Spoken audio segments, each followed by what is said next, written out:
پاکستان تحریک انصاف کی ضمنی انتخابات الیکشن میں جیت کی خوشی میں پاکستان تحریک انصاف کے رہنما چودھری اصغر علی گجر نے ٹیپو اور لودھی صاحب کی دعوت پر سنت نگر چوک میں ایک تقریب میں شرکت کی، جس میں فضاں شمسی اور ان کی ٹیم نے بھرپور شرکت کی۔ تقریب سے خطاب کرتے ہوئے چودھری اصغر علی گجر نے کہا کہ پچھلے 3 سے 4 سال میں ہماری حکومت نے اچھی کارکردگی دکھائی، مہنگائی کو روک کر رکھا، لیکن اس امپورٹڈ حکومت نے آ کر مہنگائی کا ایک اور طوفان برپا کر دیا۔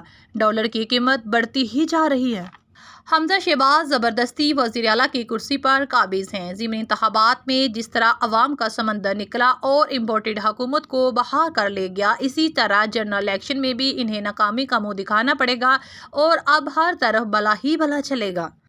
قوم جاگ چکی ہے، شعور پیدا ہو چکا ہے، ایک انقلاب بھی آ چکا ہے اور انقلابی لیڈر عمران خان ہیں۔ انشاءاللہ عمران خان کی قیادت میں انقلاب آ چکا ہے۔ قوم کو پنجاب کے بعد جلد ہی قومی اسمبلی پر چھٹکارا مل جائے گا۔ اس موقع پر کارکنوں نے بھنگڑے بھی ڈالے اور رقص بھی کیا اور مٹھائیاں بھی بانٹی۔